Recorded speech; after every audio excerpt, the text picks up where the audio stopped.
सत संगत जी, प्यार नाल कहना धन निरंकार जी। ये ज़िंदगी में ये जब अब तक हमारा जीवन है,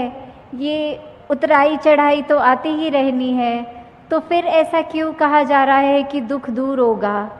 ये सिर्फ़ इसलिए कि ये जब हमें ब्रह्म ज्ञान मिल जाता है, हमें अपना असली पहचान अपनी समझ आ जाती है, ये प्रभु परमात्मा निरंकार हमारे चारों ओर है, ये एहसास हर पल जब रहता है, तो उसके बाद हम जब मान लेते हैं कि ये निरंकार पूरा है, इसका किया सब पूरा है, तो अगर ये हमारी जहाँ ज़िंदगी है, चाहे हमारे मटीरियलिस्टिक रूप में या स्वस्थ रूप में या कोई भी ऐसी चीज़ जो हमें उस समय लग रही हो कि हमारे ये अनुकूल नहीं है, तो भी इसमें भी उस सिचुएशन के अंदर भी हमें ये पता है कि तेरा किया सब पूरा है,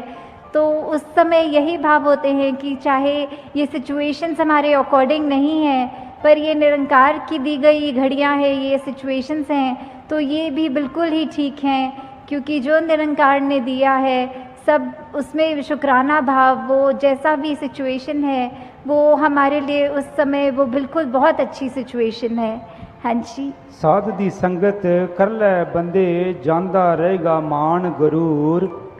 तो संगत में हम जितना आते हैं, हम अपने विकारों के ऊपर काम कर सकते हैं। वो बातें ये एक तरह से जो मोती हैं इस इतने बड़े तालाब में, वो उसको चुन चुन के जिसमें एक एक मोती की वैल्यू इतनी आ रही है, तो मन से हमारे जो भी खामियां हैं वो सब दूर हो जाती हैं, और सिर्फ़ ये अच्छे भाव ही जो ये सब संत महात्माओं के साथ जो आप सब ब्रह्म ज्ञानी यहाँ बैठे हैं,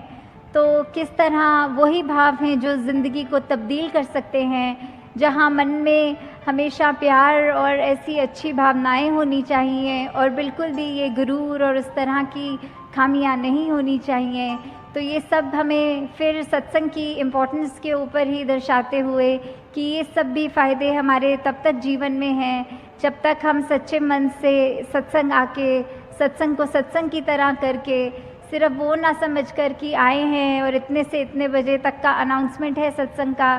तो आए बैठे सुने चले गए, पर वो सब हमें अपनी लाइफ में इम्प्लीमेंट करना है। जब तक सुनकर उनको कर्मों में नहीं ढालेंगे, अपनी सोच को नहीं बदलेंगे, तब तक वो शब्द सिर्फ शब्द तक ही रह जाएंगे। हाँ जी। साध दी संगत कर ले बंदे, अण डिठा रब पाएगा। तो जब हम ये संतों के बीच में विचरण कर रहे हैं अपना ये संगत में, तो ये हमें क्या, ये हर एक जो संत है ब्रह्म ज्ञानी है वो परिचित है इस प्रभु परमात्मा निरंकार से। सबने रूबरू होकर आमने सामने ये परमात्मा को जहाँ देखा है, और वहाँ कहा भी जाता है कि ये परमात्मा को कोई नहीं देख सकता, पर यहाँ इतने दावे से अवतार वाणी में ये अगर अंकित है कि ये अनडिठा दिखेगा, तो उसका मतलब क्या है कि हम जब तक अपने आप को सरेंडर नहीं करते, ये हमारी जिज्ञासा कि हमारी असली पहचान, हमारा मकसद, हम क्या इस जीवन में करने आए हैं और किस से आए हैं, किस में जाना है, जब तक वो अपना नहीं समझेंगे, सिर्फ ये शरीर तक ही में सीमित हो जाते हैं कि ये शरीर ही मैं है, पर ऐसा नहीं है। जो आत्मा है ये तो शरीर से बहुत ऊंची है, ये इसी परमात्मा का अंग है जो हमारे अंदर है। तो कैसे हमें ये ब्रह्म ज्ञानियों के संग करने से ये ज्ञान की दात अपनी झोली में भी मिल सकती है। हाँ जी। साध दी संगत कर ले बंदे, फलदा फुलदा जाएगा। तो ये फलदा फूलदा का भाव जो होता है कि कैसे हम खुशी हर समय की वो ले सकते हैं, कि अगर कुछ ऐसा भी है जो हमारे को ठीक नहीं लग रहा, हमारा मन परेशान होने की बजाय उस घड़ियों में भी कैसे खुशी ढूंढे, तो ये सब तभी है जब हमारे मन में वो कामनेस होगी, हमारे मन में ये सिर्फ अपने आप को सेल्फ फोकस्ड रख के कि हमने सत्संग आना है, अपना सुधार करना है, दूसरों की कमियों पे उंगली नहीं, उनकी कमी नहीं देखनी, बल्कि अपने आप को देखना है। तो ये हम तब तक ही प्रफुल्लित होंगे जब तक हम ये सत्संग सुनकर अपने अंदर ही वो भावों के अंदर उजाला पैदा करें। जी। साध दी संगत कर ले बंदे पीवेंगा तू अमृत रस। तो सत्संग में हर कोई बोल जो भी बोला जाता है वो अमृत के समान होता है कि कैसे ये जो अमृत है इतनी कीमती, ये ऐसा वो उसको सिग्निफिकेंस तो अमृत का हमेशा एक होली वाटर जल की तरह लिया जाता है, पर संतों के वचन इतने कीमती हैं कि उनकी वैल्यू भी उसी के समान की है कि अगर जैसे बोला जाता है कि अमृत ले लिया तो हमेशा के लिए अमर हो गए, तो वैसे ही संतों के वचनों को अगर हमने अपने मन से सुना, सिर्फ कानों से नहीं, तो ये मन हमेशा एक खुश रहेगा, हमारी अंदर आत्मा वो अमृत रूप का ये रस लेकर हमेशा के लिए ही कायम दायम रहेगी। जी। साध दी संगत कर ले बंदे हो जान पंजे तेरे वस। तो ये पंजे, ये 5 वो जो हम सुनते हैं कि ये इंद्रियां होती हैं, काम क्रोध मोह लोभ अहंकार, तो ये 5 हमारे ऊपर कैसे कभी कभी हावी हो जाती हैं। किसी ने अगर कुछ कह दिया, थोड़ा सा भी तारीफ कर दी, तो वो मन में अहंकार आ जाता है। कभी तो उस एक्सटेंट तक भी आ जाता है कि वो इतना सूक्ष्म होता है, हमें पता तक नहीं लगता कि कैसे हमारे अंदर किसी की तारीफ ना भी करे हुए हमें अपना गुण कोई खुद ही अगर रियलाइज़ हो जाता है तो वो हमारे जैसे बोलते हैं सर पे चढ़ जाती है बात, कि कैसे वो धीरे धीरे वो हमारा अहंकार का रूप ले लेता है। वैसे ही अगर किसी ने कुछ अगर बोल दिया जो हमें पसंद नहीं आई बात, तो हमारा मन कैसे क्रोधित हो जाता है। ऐसे ही ये बाकी भी जो जिक्र हुआ 5 का, तो कैसे हमारे मन में ये अगर हम पर हावी हो रही हैं तो हमारा बिल्कुल उसमें क्या योगदान, ये जो हमारे अंदर चेतना है हम उसको कितनी इस्तेमाल कर रहे हैं। जैसे उदाहरण के तौर पे अगर कोई बोलते हैं कि जंगली घोड़ा जो बेलगाम है वो इधर उधर भाग रहा है, पर जब उसमें लगाम लगाकर एक एडजस्ट किया जाता है अपने हाथों से, घोड़सवार उस पर चढ़कर फिर वो किसी भी डायरेक्शन में उस घोड़े को ले जा सकता है। तो वैसे ही हमने अंदर ये चाहे कितने इमोशंस हैं ये हम फील करते हैं, पर हमने इन इमोशंस के वश में नहीं होना, इन इमोशंस को अपने कंट्रोल में रखना है। और ये तभी हो सकता है जब हमें हर पल ये एहसास हो कि ये निरंकार हमारे अंग संग हमेशा हैं, तो हम जानबूझ के कोई भी ऐसी गलती नहीं करेंगे, कोई भी ऐसा भाव मन में नहीं लाएंगे जो हमको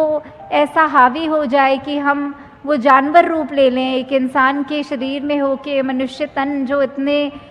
दुर्लभ होता है, उसके बावजूद अगर हम ऐसे अपने अंदर डाल देते हैं, ये इनको हावी होने देते हैं, तो ये हमेशा ये एहसास रहे, ये भय रहे कि ये परमात्मा ने जिसने हमको ये शरीर बख्शा है, इसकी सोच, इसके इमोशंस जो बच्चे हैं, वो हम नेगेटिव की बजाय अपने आप को एक पॉजिटिविटी की तरफ ले जाएं। जी। साध दी संगत कर ले बंदे कायम दिल दा पारा रहे। तो वही टेम्परामेंट की बात आ रही है, ये पारे की बात, कि कैसे कभी भी हमारा किसी स्थिति में जब देखकर हमारे अनुसार वो नहीं चल रही होती तो मन इतना तंग हो जाता है कि फिर हमको अपने बोलों पे भी कंट्रोल नहीं रहता, हमारे दिमाग में इतना गुस्सा भर जाता है कि हम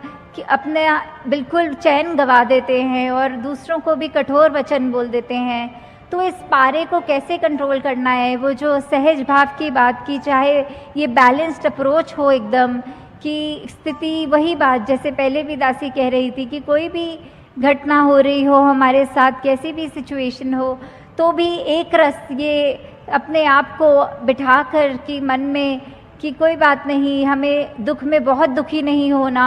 और सुख में बहुत खुशी नहीं लेनी। तो किस तरह ये अपने आप को कंट्रोल की बात नहीं है, ये वो अवस्था का जिक्र हो रहा है कि सहजता, जैसे एक नदी है वो अपने आगे अगर पत्थर भी आ रहे हैं तो अपने आप को ऐसे वो पानी टर्न कर लेता है कि ऑब्स्ट्रक्शंस हैं, पर पता है कि बहना तो नीचे की तरफ ही है, ये विनम्र होकर बहना है, वो उसका एक पाथ है। तो वो उस कठिनाई देखकर उस पर वो नहीं कहना कि अब आगे एक रुकावट है, इतना बड़ा पत्थर है, तो अपने आप को मोल्ड करना वो बात की सहज अवस्था का जिक्र कि ये कैसे हमने कुछ भी हो अपने आप को ये इस तरफ इंक्लिनेशन नहीं रहनी कि हमारे को नेगेटिव होना है, बल्कि कोई दूसरा सोल्यूशन देख के अपने रिएक्शंस को चैनलाइज करके एक पॉजिटिविटी की तरफ आना है। हाँ जी। अवतार मिले जे साधु पूरा मन नाए आवारा रहे। तो कैसे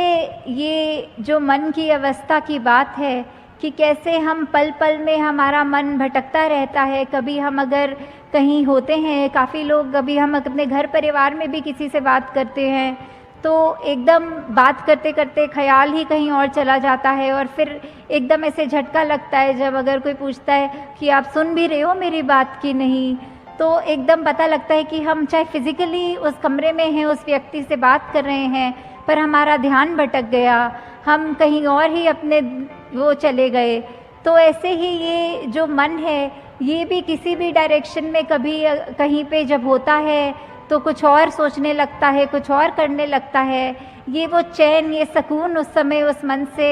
वो गायब होता है। तो कैसे सत्संग के माध्यम से ये साधु का जो संग है, आप सब महात्मा जो इतने उस कोटि के हैं उच्च,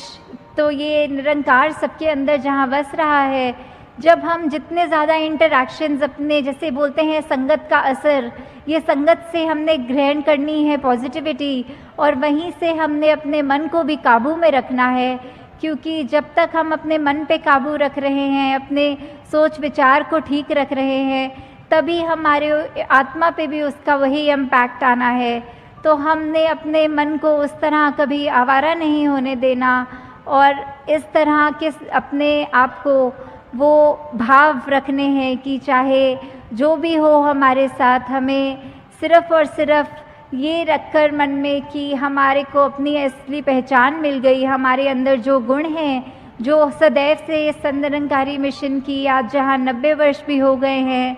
तो वो जो एक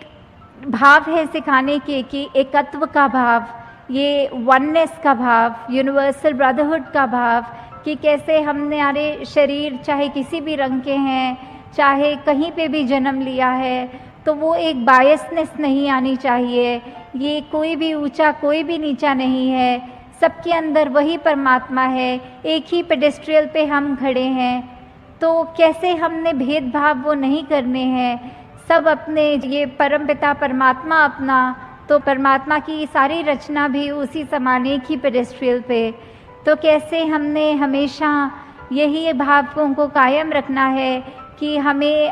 कोशिश करके जितना भी हो सके ये चेतनता को अपनी रखकर कि हमारे अंदर चाहे कोई भी कैसे भी भाव हो, चाहे मन उथल पुथल हो रहा हो, तो हमेशा एक स्टेबिलिटी की तरफ एक वो अप्रोच रखते हुए, वो नेगेटिविटीज़ में ड्वेल ना होते हुए, सिर्फ़ और सिर्फ यही देखकर कि हम जितने the more we are like God as much as we can be, जितने गॉडलीनेस अपने अंदर अपनाएं, जो गुण इस प्रभु परमात्मा के हैं, जो वही गुण हम अपने अंदर जितने भर सकें, बिकॉज़ वो बात वही आती है कि हम एक स्पिरिचुअल बीइंग्स हैं जो एक ह्यूमनली एक्सपीरियंस ले रहे हैं। तो सिर्फ ये शरीर के अंदर आके भ्रमित हो गया ये आत्मा भी कि सिर्फ शरीर तक ही ये कायम है, जबकि उसकी असली पहचान तो बहुत ही एलिवेटेड है। शरीर ने तो एक दिन ख़त्म हो जाना है, पर ये आत्मा का अपने परमात्मा से जो मिलन होता है, ये हमको इस दुनिया में रहते रहते करना है। चाहे अपनी जिम्मेवारियाँ ये आए हैं जब इस मनुष्य तन को लेकर, तो उसमें गृहस्थ भी है, उसमें कामकाज भी है, उसमें और भी जो भी जिम्मेवारियाँ हैं उनको तो करना ही है, रिस्पॉन्सिबिलिटीज़ से पीछे नहीं होना। पर साथ ही साथ ये याद रखना है कि हमारी प्रायोरिटी क्या है, ये हमने जन्म क्यों लिया है, हमने अपनी आत्मा को रिफ़ाइन करना है। ठीक है, शरीर का जहाँ ध्यान रखना है वो तो रखना ही है कि ये परमात्मा ने जो शरीर हमको बख्शा है, तो वो चाहे एक्सरसाइज का फॉर्म करे या जैसे भी, कि हमें अपने उस तन को जितना एक्टिव रखेंगे उतना ही हम वो जस्टिस कर पाएंगे कि ये हमको मिला है बीमारियों से दूर रह के। फिर भी असल बात ये है कि आत्मा का ही ये सारा खेल है, तन ने तो एक दिन ख़त्म हो जाना है, पर जब तक हमारा ये लाइफ स्पैन है, हम क्या कर रहे हैं उस तन के साथ, क्या हम अगर कोई कष्ट है हम अपनी सोच विचार कैसे रख रहे हैं। ठीक है, एक रिस्पॉन्सिबिलिटी अपने शरीर की तरफ कहती है कि डॉक्टर पे चले जाओ, अपनी मेडिकेशन कराओ, पर अगर उसके बाद भी ये तकलीफ़ जारी रहती है या फिर कभी ऐसे धन की बात भी आती है कि आर्थिक वो इतनी स्टेट ठीक नहीं हो, तो भी हम अपनी मेहनत से वो गुरेज ना करें, हम मेहनत पूरी करें, डॉक्टरों पे जाएं, पर फिर भी अगर हमारा कष्ट दूर नहीं है तो उसमें हमें ये शिकवा बिल्कुल नहीं करना निरंकार से, परमात्मा से, कि हमको क्यों ऐसा कष्ट मिला, हमने ऐसा क्या किया। वो हमें शिकवा नहीं करना, सिर्फ शुक्राना करना है कि दातार हो सकता है हमारी तबीयत और बिगड़ सकती थी, पर शुक्र है सिर्फ इस छोटे में ये तकलीफ़ काट रहे हो, इसी में ही शरीर का गुजारा हो रहा है। तो वही बात, अपने मन को भी उस तरह काबू रखना कि चाहे हम अपनी कोई खामी देखें भी तो अपने आप को इतना ना कोस लें कि एक वो डिप्रेस स्टेट में ले आएं कि हमारे अंदर तो बहुत कमियां हैं, पर वो अप्रोच रख के कि हाँ, अगर हमें समझ आ गया है कि हमें अपने लाइफ के कितने एस्पेक्ट्स पे कहाँ कहाँ काम करना है, तो धीरे धीरे एक एक गुण पकड़ के उसको अपनी ज़िंदगी में उतारें। तो दासी, आप सबका और ज़्यादा समय नहीं लेना चाहती कि सब